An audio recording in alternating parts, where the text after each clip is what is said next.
So இப்போ வந்து நான் டபுளாக ஃபோல்ட் பண்ணி வச்சுருக்கேன். ஓகேவா? ஸோ இதில் வந்து நம்ம ஆப்போசிட்டில் ஃபோல்டட் எட்ஜி போட்டோம்னா கிளாத் வந்து ரொம்ப பெருசாக இருக்குது அப்படிங்கிறதால ஃப்ரண்ட்டில் போடுற பீஸு தான் ரொம்ப இறக்கமாக போகுது.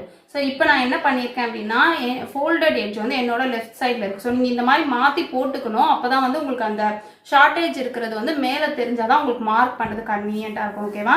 ஸோ இப்போ நான் என்ன பண்ண போகிறேன்னா ஃபோல்டட் எட்ஜ் என்னோட சைடில் இருக்க அதோட இந்த கார்னர் எடுத்துகிட்டு போயிட்டு நம்ம அந்த ட்ரையாங்கிள் ஷேப்பில் போட போகிறோம்.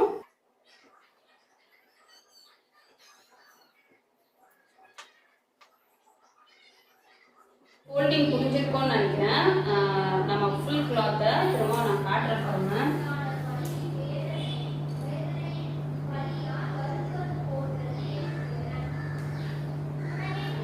ஸோ ஃபுல் கிளாத்தை ஒரு ஃபோல்ட் பண்ணியிருக்கோம். இதுதான் ஃபோல்டிங் இங்கே இருக்கும். ஒரு ஃபோல்ட் பண்ணியிருக்கோம். லெஃப்ட் சைடில் என்னோட ஃபோல்டிங் இருந்தது. அதை எடுத்து நான் அப்படியே அந்த ட்ரையாங்கிள் ஷேப்பில் போகிறேன். ஸோ அங்கே வந்து ஒரு ஒயிட் கரை இருக்குது அப்படிங்கிறதால அதுக்கும் முன்னாடியே நான் ஃபோல்டிங்கை கம்ப்ளீட் பண்ணியிருக்கேன். ஓகேவா? இப்போ வந்து நமக்கு தேவையான லென்த் பார்த்தீங்கன்னா 30 இன்ச் நம்ம ஆல்ரெடி கால்குலேட் பண்ணி வச்சுருக்கோம்.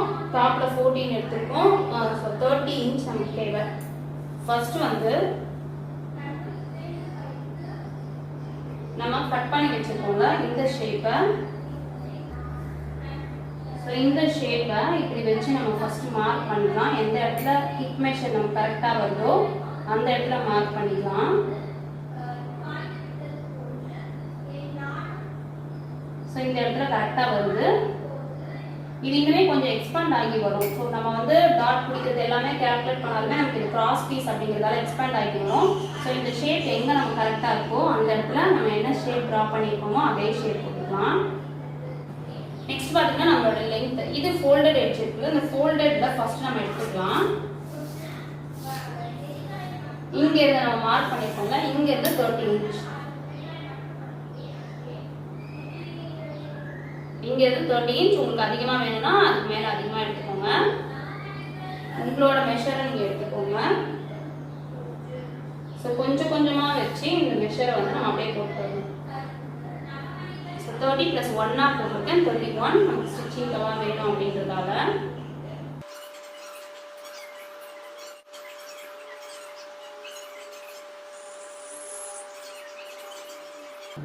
ஸோ இப்போ பார்த்தீங்கன்னா நம்ம மார்க் பண்ணியிருக்கிறதுல நமக்கு ஷார்ட்டேஜ் எதுவுமே இல்லை. கரெக்டாக ஃபுல்லாக கிளாத் வந்துடுது. ஏன்னா நம்ம வந்து நீக்கு கொஞ்சம் கீழே தான் எடுத்துருக்குறோம் அப்படின்றதால.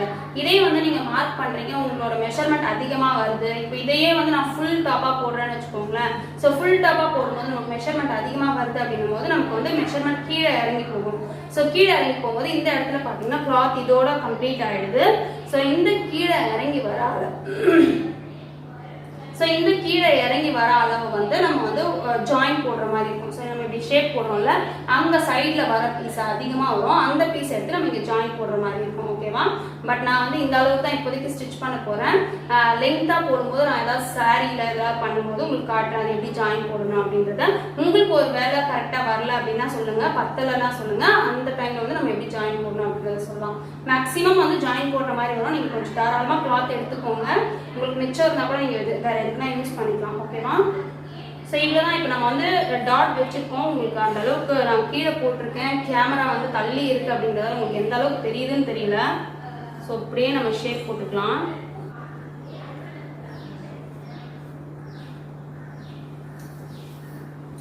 ஸோ ஓகேவா? ஷேப் போட்டாச்சு, தெரியும்னு நினைக்கிறேன் உங்களுக்கு. ஸோ இப்போ ஷேப் போட்டிருக்கோம்ல, அதை அப்படியே நம்ம கட் பண்ணி எடுத்துடலாம்.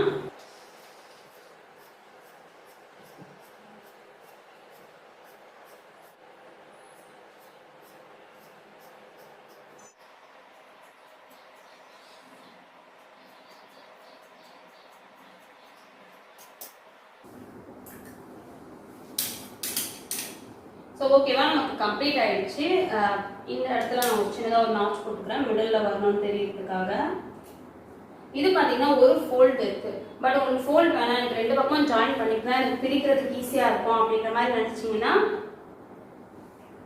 இந்த ஜாயின் வந்து இந்த இதுவை வந்து நீங்கள் ஓப்பன் பண்ணி விட்டுருங்க. ஸோ இப்போ கட்டிங் வந்து நம்ம கம்ப்ளீட் பண்ணிட்டோம். ஸ்டிச்சிங் பார்த்துக்கலாம். ஸோ இப்போ சிம்பிளாக ஒரு நெக் பண்ணலாம் அப்படின்னு எடுத்து வச்சுருக்கேன்.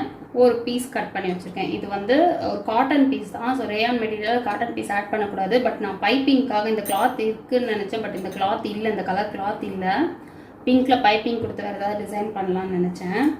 பட் அது கிளாத் இல்லை. ஸோ இது வந்து இதே காம்பினேஷனில் பார்த்தீங்கன்னா பிங்க்கு, எல்லோ, க்ரீன் எல்லாமே அதில் இருக்கிற எல்லா காம்பினேஷனுமே இருக்குது. அப்படிங்கிறதால இந்த காட்டன் கிளாத் எடுத்திருக்கேன்.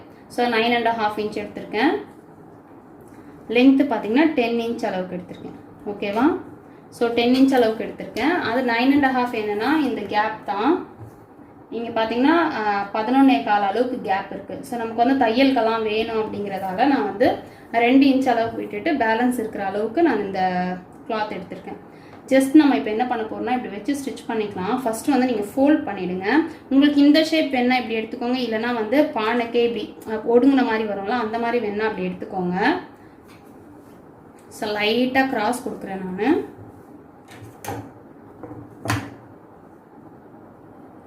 ஸோ மேலேருந்து எடுக்கும்போது கொஞ்சம் ஒடுங்கி வர மாதிரி கீழே எடுத்துக்கலாம். பானைக்கெல்லாம் போடுவோம்ல அந்த மாதிரி.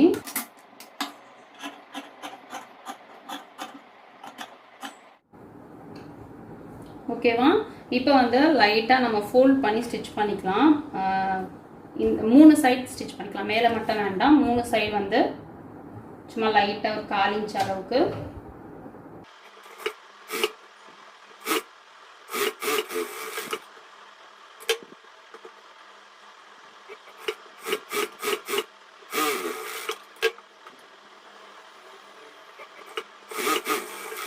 இப்போ நம்ம மடித்து போட்ட தையல் வந்து நீங்கள் பெரிய தையலாக போட்டுக்கிட்டிங்கன்னா அட்டாச் பண்ண அப்புறம் அதை பிரிச்சிடலாம். பட் வந்து நான் நார்மல் ஸ்டிச் தான் போட்டிருக்கேன்.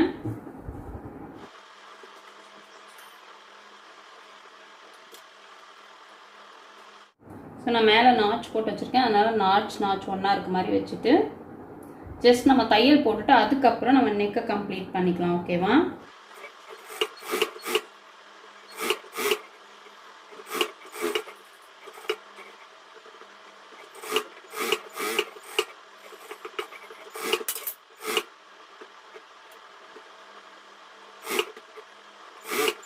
ஸோ இப்போ வந்து இந்த பீஸை நம்ம அட்டாச் பண்ணிட்டோம். இப்போ வந்து நம்ம போடுற நெக்கை வந்து போட்டு கட் பண்ணிக்கலாம். நீங்கள் ரவுண்ட் போடுறீங்கன்னா இப்படியே கட் பண்ணிவிட்டு கிராஸ் பீஸ் வச்சு கூட ஃபினிஷ் பண்ணிடலாம். இல்லை வேறு ஏதாவது நெக் போடுறீங்க அப்படின்னா நீங்கள் வந்து அந்த நெக்கை வந்து ட்ரா பண்ணிக்கலாம். ஓகேவா?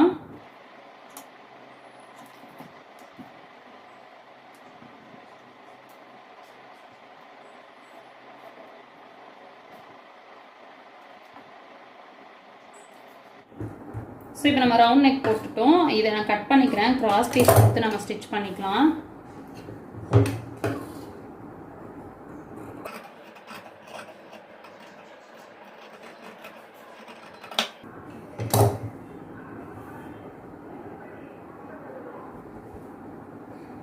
ஸோ நமக்கு ஒரு டிசைன் வந்துருச்சு.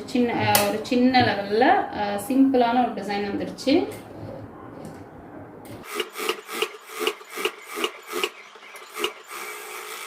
ஸோ இப்போ இதில் வந்து நம்ம இந்த எல்லோ கலரோட பைப்பிங் கொடுத்து கம்ப்ளீட் பண்ணிக்கலாம்.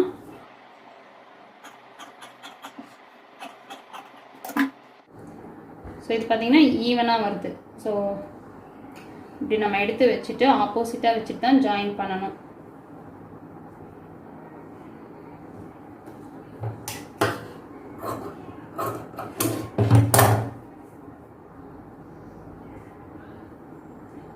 பெருசாக எடுத்திருக்கேன். 2.5 இன்ச் அளவுக்கு எடுத்திருக்கேன். ஓகேவா? ஏன்னா பைப்பிங் கொடுக்கணும் அப்படிங்கிறதால கொஞ்சம் பெருசாக எடுத்திருக்கேன்.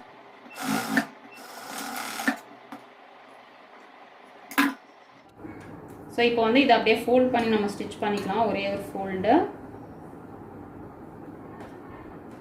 இப்படி பண்ணிங்கன்னா உங்களுக்கு பைப்பிங் ஈஸியாக இருக்கும், நீட்டாகவும் இருக்கும்.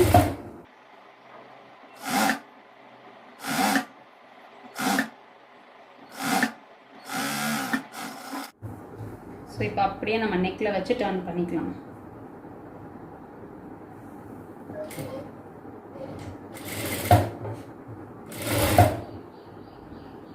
நல்லா ஓரளவுக்கு லூஸ் கொடுத்து ஸ்டிச் பண்ணுங்க.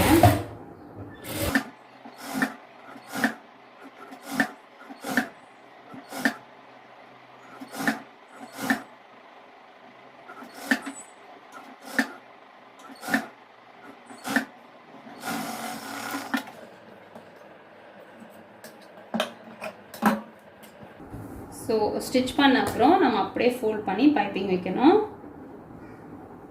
உங்களுக்கு எந்த அளவுக்கு தெரியணும்னு நினைக்கிறீங்களோ அந்த அளவுக்கு வச்சுட்டு கீழே தையல் போட்டுக்கோங்க. கீழேனா இந்த கிளாத்தில் தையல் போடணும். ஓகேவா?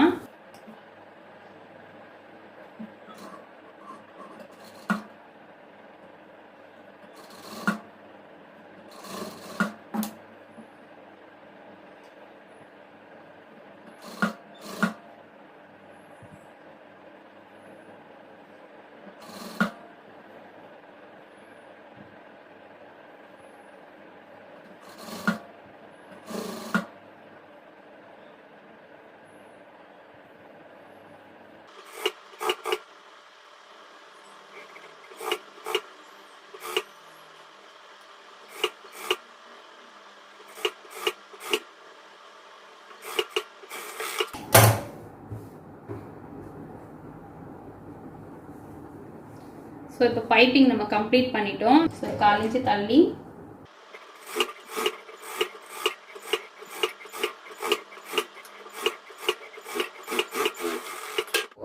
நம்ம அழகாக பைப்பிங்கும் வச்சு முடிச்சிட்டோம்.